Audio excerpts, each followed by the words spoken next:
بسم اللہ الرحمن الرحیم نحمدہ ونصلی ونسلم علی رسول الکریم۔ بہت افسوسناک خبر آپ سب سن چکے۔ شمالی وزیرستان میں چیک پوسٹ پر بارودی گاڑی ٹکرا کر ہمارے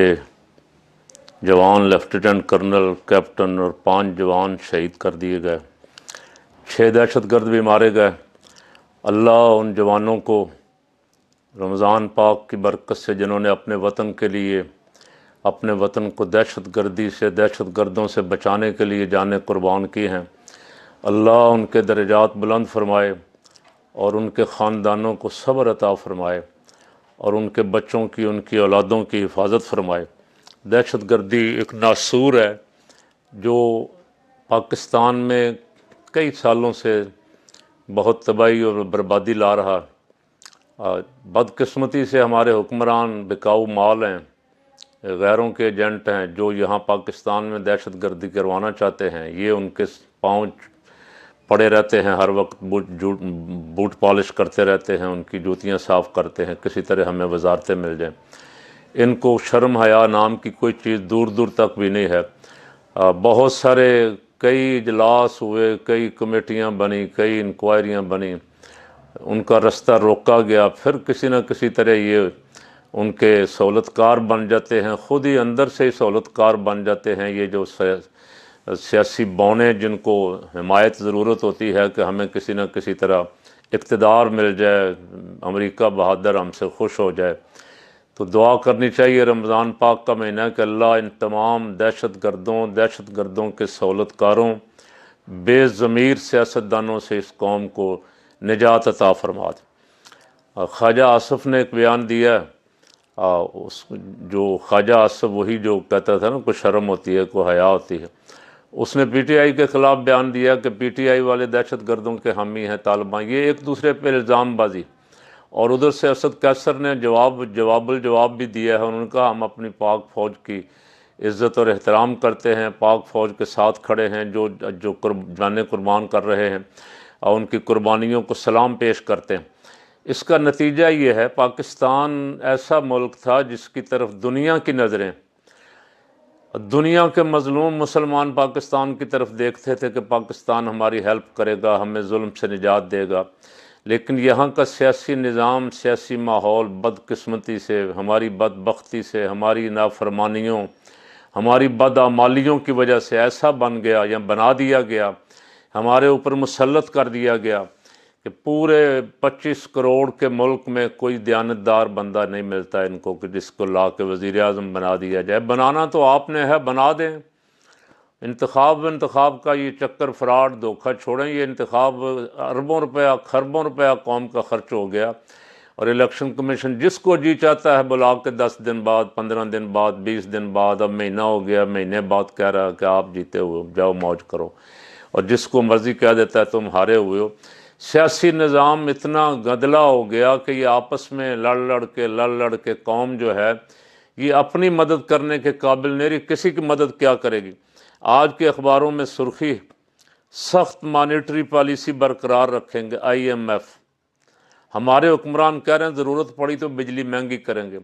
اور ظالموں اور کتنی کو بجلی مہنگی کرنی تم نے؟ میں نے پہلے بھی ایک دن عرض کیا تھا، انڈیا میں 2-2.25 روپے، بنگلہ دیش میں کوئی 2.25-2.5 روپے، افغانستان میں کوئی 7-7.5 روپے، کوئی ایران میں، پاکستان میں پہلے 85 روپے کا یونٹ ہے، اور اس پہ کئی قسم کے ٹیکس ہیں۔ اور ابھی شہباز سپیڈ جو پہلے الیکشنوں کے دنوں میں بڑے دعوے کرتے تھے، ہم اس دفعہ آ گئے تو طوفان برپا کر دیں گے، ہم اس دفعہ آ گئے تو دودھ کی نہریں بہا دیں گے، ہم اس دفعہ آ گئے تو ہمارے گندے نالوں میں شہد آ جائے گا، سارے ملک کی قسمت بدل دیں گے، تقدیر بدل دیں گے۔ وہ بڑا معصوموں جیسا، بے شرموں جیسا، معصوموں جیسا تو نہیں کہنا چاہیے، بے شرموں جیسا منہ بنا کے کہتے ہیں کہ بجلی ضرورت پڑی تو مہنگی کریں گے، اس لیے کہ بجلی کی مہنگائی غریب کو ہی پڑے گی نا، آپ کو تو نہیں پڑے گی۔ آپ تو جہاں رہیں گے اسے وزیر اعظم ہاؤس قرار دے دیا جائے گا، 6 آفس ہوں گے آپ کے، جہاں بجلی بھی مفت، گیس بھی مفت، دنیا کی ہر شے جو ہے وہ آپ سرکاری خزانوں سے خرچ کریں گے، اللوں تللوں میں اڑائیں گے۔ جو بڑے آفیسر ہیں، جو سینیٹر ہیں، جو ممبر ہیں، ان کو ویسے ہی کئی ہزار یونٹ معاف ہیں، اور ان کی مراعات ہی اتنی ہیں۔ یہ کبھی میں نے نہیں کہا، کسی حکمران کو کہتے ہوئے سنا کہ اگر ضرورت پڑی تو ہم بڑے افسروں کی اور اشرافیہ کی مراعات کم کریں گے، ان کو جو بجلی مہنگی دے رہے مفت دے رہے ہیں اس کے پیسے چارج کریں گے، یہ نہیں کہتے۔ غریب پہ بوجھ ڈالیں گے، غریب جو پہلے پس گیا ہے، یہاں غریبوں کے ساتھ اگر کوئی اٹھے بیٹھے تو اس کو پتہ ہو نا، جنہوں نے ہیلی کاپٹر سے اترنا ہے، مرسڈی میں بیٹھنا ہے، بی ایم ڈبلیو میں لینڈ کروزر میں بیٹھنا ہے، اور لینڈ کروزر سے اتر کے دفتر سے لینڈ کروزر اور جہازوں میں پھرنا ہے، ان کو بیچارے کو کیا پتہ۔ وہ تو غریب کے ساتھ اگر کبھی تصویر کھنچوانے جاتے ہیں تو غریب کی غربت کا مذاق اڑانے جاتے ہیں، آٹے کا تھیلا دے رہے ہیں، ابا جی کی تصویر لگائی ہوئی ہے، ہماری گاڑی کے نئے ٹائر چاہیے، 2.25 کروڑ روپے کا ٹائر ڈلوا رہے ہیں، غریب کے ساتھ تصویر، صرف اس لیے تاکہ غریب کی غربت کا مذاق اڑایا جا سکے۔ تو کاش یہ آپس میں لڑنے کی بجائے، یہ بیان دینے کی بجائے کوئی غربت کے خلاف بیان دیتے، کوئی اس دہشت گردی کے خلاف بیان دیتے، ملک میں جو بے حیائی پھیل رہی ہے اس کے خلاف بیان دیتے، جو ملک میں ڈاکے چوریاں وارداتیں ہو رہی ہیں اس کے خلاف کو بیان دیتے، لیکن ان سیاستدانوں کے پاس اس کے لیے وقت ہی نہیں ہے۔ بھارتی انسانی حقوق کی خلاف ورزیوں پر جنیوا میں اجلاس ہو رہا ہے اور کشمیری احتجاج کر رہے ہیں، ظلم ہو رہا ہے، بھارت میں بے پناہ ظلم ہو رہا ہے، لیکن ہمارے حکمرانوں کے پاس وقت ہی نہیں ہے۔ مقبوضہ کشمیر کی خبر ہے، عوام دشمن پالیسیوں کے خلاف مظاہرے جاری، مزید 2 تنظیموں پر پابندی لگا دی گئی۔ اب جو ظلم ہو سکتا ہے نا، اب وہ ظلم روا رکھا ہوا مقبوضہ کشمیر کے لوگوں پہ، کبھی کبھی پاکستان احتجاج کر لیتا تھا، اب یہاں سے بھی آوازیں بند ہوگی، ان کی اپنی لڑائیاں 2018 سے شروع ہیں، آپس میں لڑ رہے ہیں، بلکہ پہلے سے 2013 میں بھی انتخاب ایسے ہی تھے، فراڈ و فراڈ، دھوکہ،